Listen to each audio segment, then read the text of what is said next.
Here in Jersey, they have a little Me Too movement that they are trying to impose on the Murphy administration. I'm not particularly a fan, but one of the funnier parts is that they're now complaining that there are more events for men only. It was pretty obvious what was going to happen. It's been obvious what's going to happen. See, I personally don't want to sit there and look at any individual and be like, oh, yeah, well, I mean, as a man, what a predator is going to do is going to adapt and they're going to change and stuff like that. But if we look at our biological natures, right, that's exactly what happens. Like, once the rules have been shifted, particularly in eras where you're going to, you like the female who's are sitting, who many of them are sitting there saying how oppressed they are and how there's these it's just nothing but patriarchy. Those of the male proportion are going to just initiate the Pence rule. Like, hey, I'm not going to deal with a female just so we can avoid any type of, I'm not going to put myself in a position to lose, thusly having the unintended effect of putting women in the position to lose. And I think that's bullshit, particularly when the women themselves work very hard to get to where they are. Because I wouldn't ever want to deny the opportunity. Like, equality of opportunity. Damn it, we did it, America. It's been awesome. But this isn't coming to us from America. This is coming to us from the BBC. Firms urge to crack down on office football chat. Chat about football or cricket in the workplace should be curtailed, a management body has warned. A management body, somebody who gets paid to find problems and create solutions, because in this context, when they say football, they're not talking about, New York Jets football. They're talking about Liverpool in England. They're talking about soccer. As an American, we call it soccer. And it's what people send their kids out to play so they can tire them out and they'll go to sleep later on tonight. All right? Like, that's what happens here in the States. But, it is the most popular sport at football. I'm doing it Futbol. That's the way I'm pronouncing it. Football. Yeah, it's the most popular sport in the world. Why? Because it just requires a ball. Anyways, let's get into this. And Francke, head of the Chartered Management Institute, says sports chat can exclude women and lead to more laddish behavior. You mean fun? I mean, guys, I did a video a couple years back where it's a Chuck E. Cheese thing. And they show, like, it's so obvious the difference in thought processes from men and women, because the girl wants to go on a date. Chucky's like, nah, this isn't a date. We just gonna go chill. No, it's a date. No, darling, it's not a date. We gonna go chill. And then they're like, oh yeah, well, what do you want to do? And Chucky's like, yeah, we gonna go and go karting. We're gonna go to a baseball game. And the girl's like, I don't want to go antiquing and sit down at a bookshop and discuss our feelings. Chuck Lee clearly had the better plan, right? So that's it's such a huge part of just camaraderie, having that ability to josh around and horseplay. Yes, it is necessary. You do need that time to build up chemistry between individuals, particularly if you're working in a team environment. So, even the small thing, like talking about the game last night and talking about plays. Oh man, and Antonio Brown, or Patrick Mahomes and who's quarterback in the other side. Chiefs versus 49ers. Is that Jimmy Garoppolo? I'm not sure. I know Richard Sherman's over there. But either ways, the deal is that, yeah, that banter, it goes a very long way in, increasing a team's chemistry. But I can't help but feel like Miss Francke here, and notice it's a Miss Francke, because of course, oh my goodness, I have to crack down on the fun. I don't think she fully understands that. A lot of women, in particular yourself, feel left out, she told BBC's Today program. That the fun part, though, is that I know plenty of women that do follow sports and they enjoy getting into the banter as well. Many of them far more black women far more masculine than the average chick. I get it, but either ways, it's not as if it's not within their capacity to be able to pick up and enjoy, if they particularly if they want to be you want to build that career up, right? They don't follow those sports, and they don't like either being forced to talk about them or not being included. So what, they gonna sit there and talk about? I know guys that watch The Bachelor. I know guys like there's like I know guys that watch all sorts of more feminine things. So by all means, there's other conversation to be had. You can have conversations. It's just I don't think she thinks that women have the ability to think of these things themselves. I think I can't help but feel like Miss Francke is being a little sexist. I have nothing against sports enthusiasts or cricket fans. That's great, she said. But the issue is many people aren't cricket fans, she said, arguing bosses should crack down on sports banter. Really? Really? And the pince rule goes into effect. okay, get him one out of here. Did you guys hear that Goldman Sachs is now requiring a minority on a board in order to put out an IPO, which is an initial was that IPO initial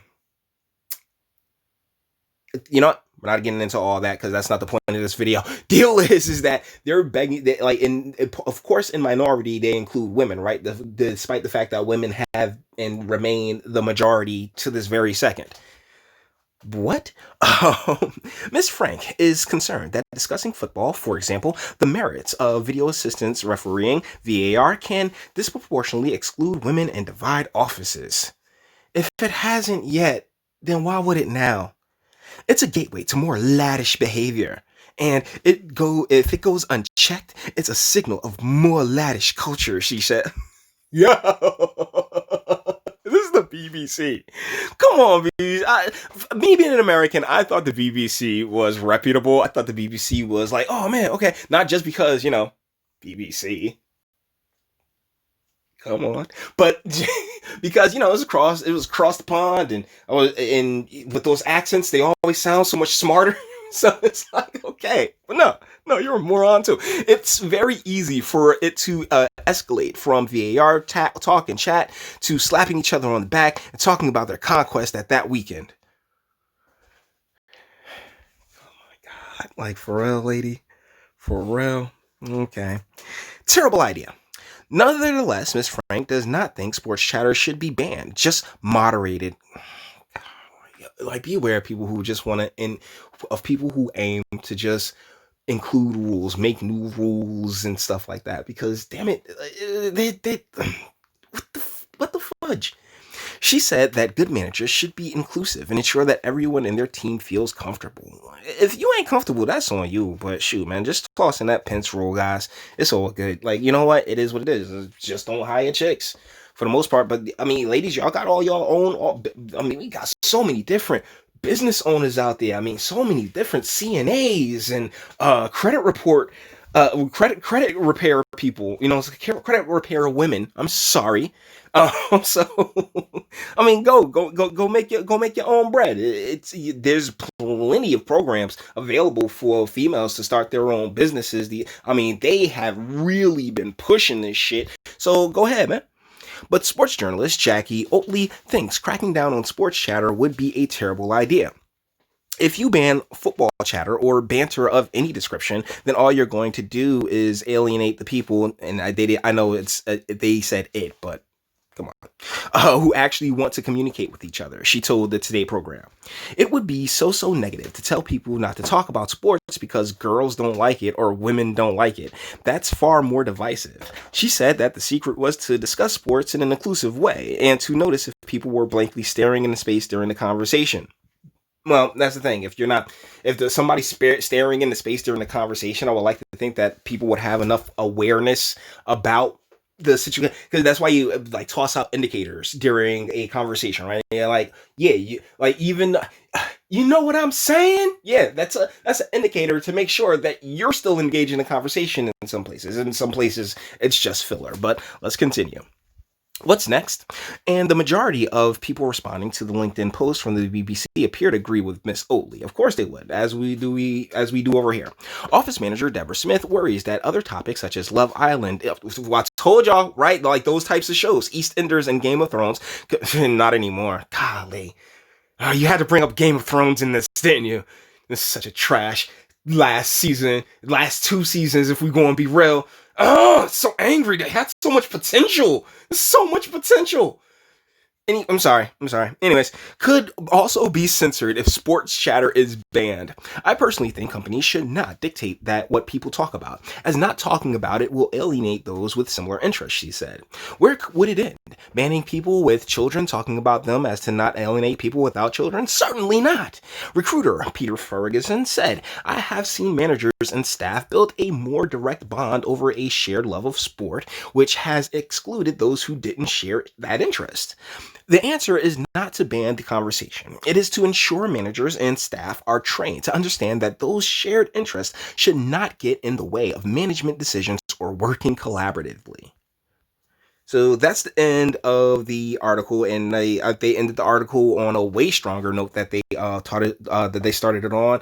Ladies, come on, talk to your homegirls, okay? Like y'all need to have y'all conversation. Y'all need to have that meeting the same way us black people have meetings and everything else like that. Y'all need to have y'all meeting, sit down, and say, hey, cut it out, because there is like it's the pendulum swings both ways, and we get stung just as we get stung in as I guess we get hit with the shrapnel.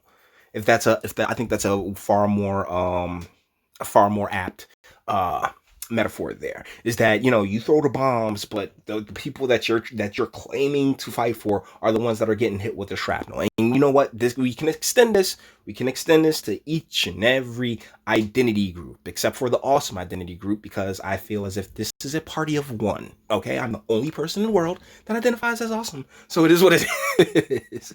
Anyways, guys, that's it for this one. All the internet stuff. If you like to toss it, like, dislike, go ahead, do that too. Nobody's scared of you. Sub if you enjoy my fantastic voice and you want to get videos like this every single day. Share, because sharing is caring. And YouTube and BitChute and like are the biggest fans of you boy over here for very obvious reasons. Bang the bell for notifications and speak. Let me know, what do you think in the comments? Like, why would you? This is ridiculous. This is freaking ridiculous. There's no reason to ban sports banter and talk. Banter is like the best. I love banter. Like, a lot of people actually can't banter, and that's a big part of the problem, because people are so emotional that, oh, you'll say something and they'll take it the wrong way. Trust me, it's happened to me my entire life. I will make a joke and then somebody get butthurt, and then it's like, oh, okay, bet, and that's why I work out, so I can back my shit up. Anyways, let me know what you think in the comments, and until the next one.